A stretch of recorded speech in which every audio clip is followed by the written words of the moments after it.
Здравейте на всички от HardwareBG, аз съм Rain9333 и тук ще проследим една игра между Джариев и Никон.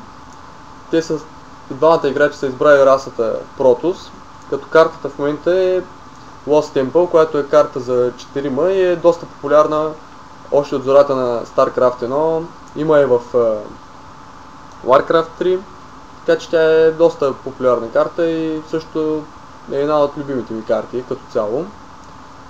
Тук виждаме пилон на 9 supply за Джариев и той праща своята проба за скаут. Също се вижда и при Никон, който също пусна своя пилон на 9. Това е леко ранен скаут, който по принцип не е излишен, но няма какво толкова да се види в началото.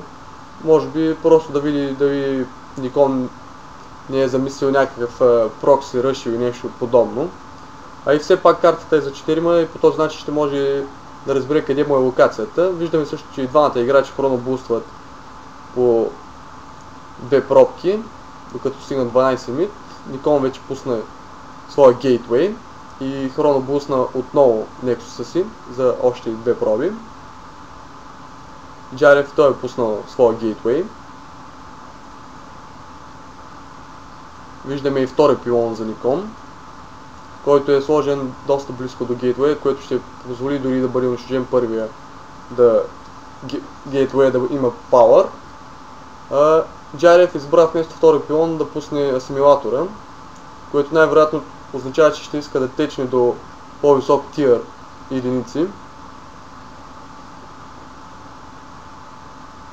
Вече виждаме асимилатора за Никон, а съответно втория пилон за Джариев. За момента доста идентичен билд и от двамата играчи. Вече първият зелот е на път за Никон. Като той е спестил доста от хронобуста, защото явно не го е използвал и има в момента 55 хронобуст. Джариев пусна Cybernetic Core.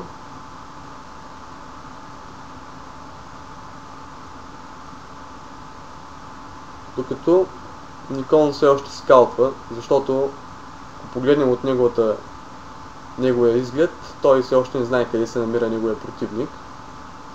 Като Никон в момента и той пуска Cybernetic Core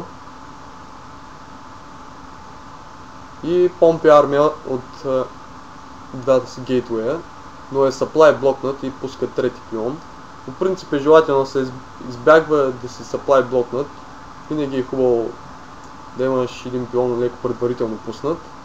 А тук забелязваме, че Джариев е блокнал рампата напълно и дори пробката не може да мине, което би затруднило качването на противникови единици, но също така би затруднило и прибирането на негови единици.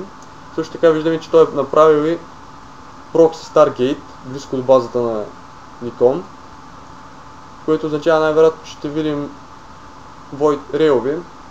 Въпреки че не съм убеден, че те са много полезни срещу друг Protoss, те са най-полезни според мен срещу Zerg, защото там обикновено само кралицата може да стреля по въздух в ранна фаза и са доста изнервящи. От към работници Джариев има 4 повече, но това е главно поради факта, че той е направил по-бърза втора газ станция, за да може да изкарва по-бързо Void Rail'ове. Виждаме и втори пилон до прокси Stargate. Но също така забелязваме, че заради тези Void Rail'ове той изостава от към армия, защото в момента е похарчил 200 минерал за армия, т.е. има 2 зелота, докато Никон има 5 зелота и 1 сентри. И първият Void Rail излезе, но най-вероятно той ще изчака поне още един, да, точно така. И втория бил е хронобуснат също. Докато Никон хронобуства своя гейтвей и помпа още армия. Може би нямаше да е лоша идея да хронобусни Warpgate, защото в момента е на 2/3, а с Warpgate ще може да изважда армия доста по-бързо. Той е завзел едната Ксел Нага, защото има вижен в това кръгче, както се забелязва. И в момента гледаме в базата на Джариев, където има само 2 зелота отпред и един отзад. но този отзад няма да може да помогне на своите събратя отпред. А също така той тръгва с двата Void Ray, като най-вероятно ще направи харас на работниците. И Никон има за момента само един сталкер, който няма да е достатъчен да ги спре. Но пък от своя страна няма достатъчна армия да спре сухоземната армия на Никон, която в момента тръгва. Двата зелота биват почти смазани без проблем. Има един сталкер зад блокадата, което може би ще да спомогне, ако имаше повече сталкери, но тук виждаме, че Никон използва доста добре форсфилда и пушва сталкера назад, като леко му намаля рейнджа. А Void Ray вече почти са унищожили всичките пробки, но виждаме, че от трите гейтвей излизат два сталкера и едно сентри, които най-вероятно ще бъдат напълно достатъчни, ако Void Ray веднага ни пренасочат атаката си към тях, което не съм сигурен дали ще стане. И вече виждаме, че в базата на Джарев почти всичко е смазано и най-вероятно това ще бъде края на играта, защото да, в този момент умря и другия Void Ray и виждаме GG от двамата играчи. Това беше една сравнително бърза игра, надявам се да ви е харесала.